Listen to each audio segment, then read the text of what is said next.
So, have you ever wondered how an entire country just splits in two? Today, we're diving into the story of South Sudan. It's one of the world's newest nations, but its birth in 2011 came from decades of conflict with Sudan. It's a really powerful story about identity, struggle, and what it takes to redraw the map. And that's the big question, right? How does that actually happen? A country doesn't just break apart overnight. For Sudan, this was the final, dramatic result of a fracture that had been deepening for generations. We're talking about a story of two totally distinct identities, a bitter struggle for power, and a long, painful fight for freedom. To really get this, we have to go way back. Long before any new borders were drawn, Sudan was already, in many ways, a country divided against itself. And right there, in those deep divisions, the seeds of conflict were already being planted. I mean, you have to picture it. It was basically two different worlds forced under one banner. In the north, you had the seat of power in Khartoum. It was predominantly Arab and Muslim, and it controlled pretty much all the political and economic levers. But then you had the south. It was a completely different story, a region of diverse Black African ethnic groups who were largely Christian or followed their own traditional beliefs. And here's the problem. This was not a partnership of equals. All the power, all the wealth, it all stayed in the north. The south was left completely on the margins. Well, a division that deep, that unequal, it just can't stay peaceful forever. And it didn't. The tension finally exploded, and it led to not one, but two of the longest and most brutal civil wars in modern African history. This was the absolute breaking point. And this was not a short fight. The first civil war kicked off way back in 1955. And after a very tense, uneasy peace, the whole thing reignited with a vengeance in 1983. So what was the trigger? The northern government tried to impose Islamic Sharia law on the entire country, including the non-Muslim south. For the Southerners, that was the final straw. That war raged for over 20 years, until a huge peace agreement in 2005 finally set the stage for what came next. The human cost of that second war, it's just staggering to even think about. 2 million people.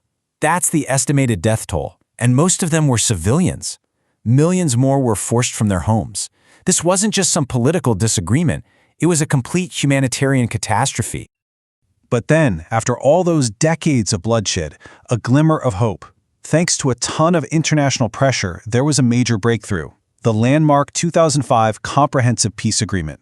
And this time, it laid out a real, concrete path toward peace. At the very heart of this peace deal was one incredibly powerful promise. A referendum. The idea was actually pretty simple. After a 6-year interim period, the people of South Sudan would get to decide their own future with a direct vote. The question was clear: stay with Sudan or become your own independent nation. So when that vote finally happened in 2011, the result was, well, just look at that. It was absolutely stunning. Nearly 99% of the South voted for independence. This wasn't even a close call. It was a deafening roar, an undeniable, unmistakable demand for a new beginning. And so on July 9, 2011, it was official. The Republic of South Sudan was born. The world welcomed its newest nation. A long, bloody, decades-long struggle for self-determination had finally reached its goal. But, it's never that simple, is it? Drawing a new line on a map is one thing. Untangling two economies that have been linked for a century, that's way more complicated. And one massive issue was left hanging in the air. A resource that would keep the two nations locked together whether they liked it or not: oil. And this created what you might call the Great Oil Paradox. Here's the catch. The vast majority of the oil fields were now located in the new country, in South Sudan. But, and this is a huge but, all the pipelines, all the refineries, all the ports needed to get that oil to the rest of the world, they were all still in the north. So you have this forced, deeply uncomfortable economic partnership, which has led to constant arguments over borders and who gets what share of the money. So that brings us to the aftermath.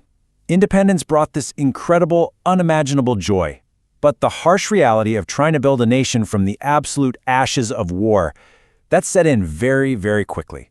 The challenges were just immense. And then, in a truly heartbreaking turn of events, the peace just didn't last. Only 2 years after celebrating its hard-won freedom, South Sudan plunged back into conflict.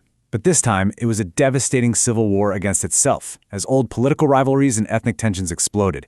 It was just a tragic reminder that winning your independence is not the same thing as building a nation. So, When you step back and look at the whole picture, the split of Sudan wasn't really a single event. It was the culmination of everything we've talked about: decades of being pushed to the margins, a fundamental clash of cultures, and a long, brutal fight for the simple right to determine your own destiny. And it leaves us with this really powerful, lingering question. And not just for South Sudan, but for any nation born out of conflict. Getting independence is just step one. The real challenge is everything that comes next. When the fighting finally stops, how does a new nation truly begin?